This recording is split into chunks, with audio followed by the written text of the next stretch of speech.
తెలంగాణ వెనుకబాటుతనం, తెలంగాణను వెనుక వేయబడ్డది. తెలంగాణ పునర్నిర్మాణంలో తెలంగాణ బిడ్డలు భాగస్వాములు కావాలన్న ఆలోచనతోటి లక్షలాది మంది విద్యార్థులు యూనివర్సిటీలు వదిలి ఉద్యమ బాట పట్టి తెలంగాణ రాష్ట్రాన్ని సాధించుకున్నాం.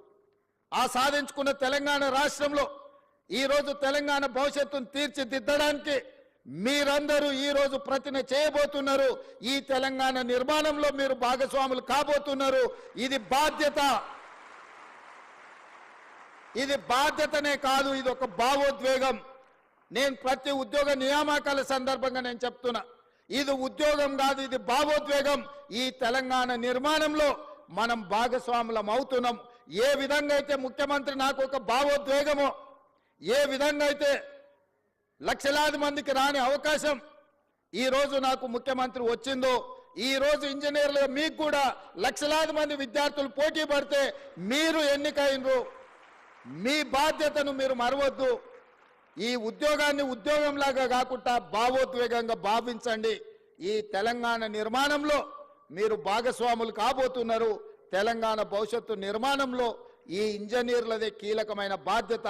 పెద్దలు కోమటిరెడ్డి వెంకటరెడ్డి గారు చెప్పినట్టు మీరు బాధ్యతాయుతంగా వ్యవహరించండి. ఎవరిని ఆదర్శంగా తీసుకోవాలనో మీ కళ్ళ ముందలో ఉన్నాయి. బాక్రానంగల్ డ్యామ్ నుంచి నాగార్జున సాగర్, శ్రీశైలం, శ్రీరామ్ సాగర్ వరకు పండిత్ జవహర్లాల్ నెహ్రూ గారి సమయంలో మొదటి ప్రధానమంత్రి కట్టిన ప్రాజెక్టులు ఎన్ని వర్షాలు, వరదలు, తుఫాన్లు, ఉప్పెనలు వచ్చినా నిటారుగా నిలబడి ఆ నాణ్యత అక్కడ కళ్ళ ముందు కనిపిస్తుంది. ఆ రోజు సాంకేతిక నైపుణ్యం లేదు, ఈ యంత్ర సామాగ్రి లేదు. మనుషులనే పెట్టి సంవత్సరాల కొద్దీ అక్కడ క్యాంపులేసి అక్కడ కూర్చొని నిర్మాణం చేసి ఇవాళ ఈ తెలంగాణను నిర్మించడం జరిగింది. ఇదే కాదు, మోక్షగుండం విశ్వేశ్వరయ్య 1908లో హైదరాబాదు నగరాన్ని వరదలు వచ్చి ఉప్పెనై కమ్మేసి వేలాది మందిని పొట్టన పెట్టుకున్నప్పుడు ఆ వరదల్ని నియంత్రించడానికి ప్రపంచంలో ఉండే ఇంజనీర్లందరినీ కూడా వారు సంప్రదించడం జరిగింది.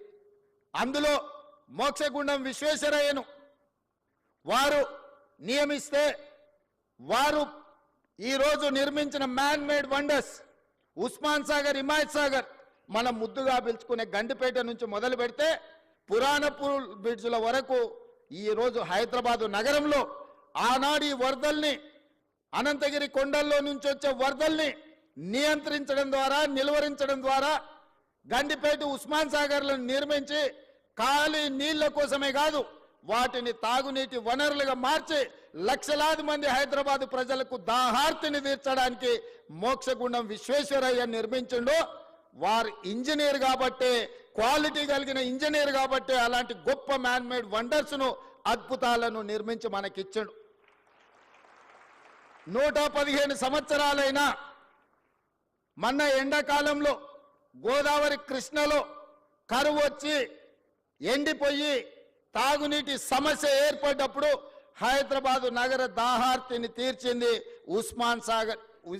అదేవిధంగా ఈ గండిపేట్, ఈ ప్రాజెక్టులు ఆ రోజు మాకెందుకు లేని, లేదా ఏ 10 ఏళ్ళుంటే చాలను కట్టినుంటే ఇవాళ మనకు ఈ పరిస్థితిలో మన ఆదుకుంటుండేనా? ఇవాళ మీరు ఆలోచన చేయండి. అద్భుతమైన నిర్మాణాలు ఆనాడు కట్టిన ఇంజనీర్లు, ఉస్మానియా యూనివర్సిటీ కావచ్చు, లేకపోతే హైకోర్టు కావచ్చు, ఉస్మానియా హాస్పిటల్ కావచ్చు, ఈరోజు నడుస్తున్న అసెంబ్లీ కావచ్చు, ఇట్లా చెప్పుకుంటూ వెళ్తే హైదరాబాదులో అద్భుతమైన నిర్మాణాలు ఏవైతే ఉన్నాయో ఈ హైదరాబాద్కి ఒక చారిత్రాత్మకమైన కట్టడాలను అందించి 100 సంవత్సరాలు ఈ కాలాన్ని తట్టుకొని నిలబడ్డ చార్మినార్ లాంటివి ఇంజనీర్లు కట్టబట్టి నాణ్యత ఉండబట్టే ఇవాళ అవన్నీ ఉన్నాయి. మీరు చార్మినార్ నుంచి ఉస్మానియా యూనివర్సిటీ వరకు కట్టిన ఇంజనీర్లను ఆదర్శం తీసుకుంటారా? ఉస్మాన్ సాగర్, హిమాయత్ సాగర్ను నిర్మించిన ఇంజనీర్లను ఆదర్శం తీసుకుంటారా? నాగార్జున సాగర్, శ్రీశైలం, శ్రీరామ్ సాగర్ కట్టిన ఇంజనీర్లను ఆదర్శంగా తీసుకుంటారా? నిజాం సాగర్ను కట్టిన ఇంజనీర్లను ఆదర్శంగా తీసుకుంటారా? నిజాం షుగర్ నిర్మించిన ఇంజనీర్లను ఆదర్శంగా తీసుకుంటారా? లేకపోతే కాళేశ్వరం కట్టిన వాళ్ళని ఆదర్శంగా తీసుకుంటారా? మీరు ఆలోచన చెయ్యండి. ఈ ప్రభుత్వం వచ్చినాక గత 10 ఏళ్లలో నిర్మించినాయి ఏవైనా సరే ఎక్కడికైనా వెళ్దాం. ఇవాళ మాటలు మాట్లాడుతున్న మంత్రులకు నేను సూటిగా సవాలు విసురుతున్నా. మీరు కట్టిన డబుల్ బెడ్రూమ్ ఇండ్ల దగ్గరికి పోదామా? మీరు వేసిన రోడ్ల దగ్గరికి పోదామా? మీరు నిర్మించిన